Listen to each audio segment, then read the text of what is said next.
আসসালামু আলাইকুম। বৈষম্য বিরোধী ছাত্র আন্দোলনের নেতা শহীদ আবু সাইদের পরিবারকে আর্থিক সহায়তা দিল বিশ্ববিদ্যালয় প্রশাসন।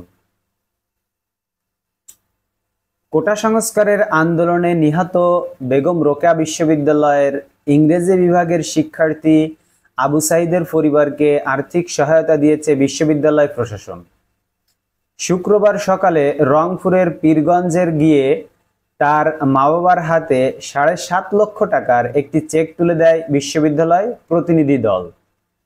বিষয়টি আমার কাছে খুবই ভালো লেগেছে যে আসলে তারা নিম্নবিত্ত একটি পরিবার, তাদেরকে আসলে সহযোগিতা করা দরকার, যদিও বা তাদের যে ক্ষতি হয়েছে সেটা অপূরণীয়।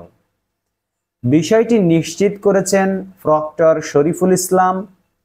তিনি বলেন, উপাচার্যের ভিসি নির্দেশে সাইদের মা বাবার সঙ্গে সবসময় যোগাযোগ রাখছে বিশ্ববিদ্যালয় প্রশাসন। ভিসি স্যার নিজেও সাইদের পরিবারে খোঁজ রাখছেন, পরিবারের পাশে থাকার প্রতিশ্রুতি দিয়েছেন। খুবই ভালো।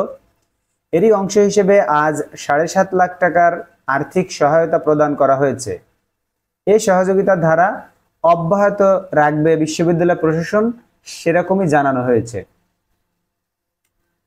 প্রক্টরের পাশাপাশি সেখানে আরও উপস্থিত ছিলেন বিশ্ববিদ্যালয়ের বাংলা বিভাগের বিভাগীয় প্রধান তুহিন ওয়াদুদ, শিক্ষক সমিতির সাধারণ সম্পাদক আসাদুজ্জামান মণ্ডল, কর্মকর্তা অ্যাসোসিয়েশনের সভাপতি সিরাজুল ইসলাম প্রমুখ।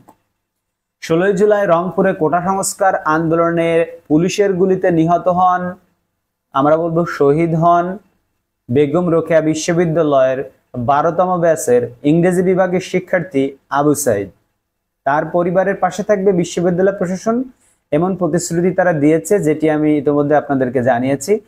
তো আমাদের ভিতরে যারা সামর্থ্যবান আছেন, যারা এই ভিডিওটি দেখছেন ইউটিউবে, আপনাদের সকলের নৈতিক দায়িত্ব সকল শহীদদের, যার যার এলাকার, যার যার প্রতিবেশী, আশেপাশে যারা শহীদ হয়েছে তাদের পাশে থাকার, যারা হসপিটালে আছে চিকিৎসাধীন অবস্থায় তাদের সহযোগিতা করা আমাদের কর্তব্য বলে আমি মনে করি।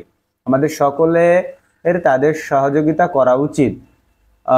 আপনারা বিষয়টি আসলে বুঝতে পেরেছেন বলে আমি মনে করছি, যে যারা ক্ষতিগ্রস্ত হয়েছে, যারা হসপিটালে আছে, যারা চিকিৎসাধীন অবস্থায় আছে, যাদের অবস্থা গুরুতর, তাদেরকে আমরা সহযোগিতা করবো ইনশাআল্লাহ।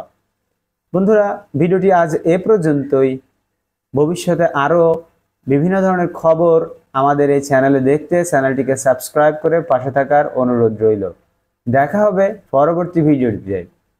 আজ এ পর্যন্ত। আসসালামু আলাইকুম রহমতুল্লাহ।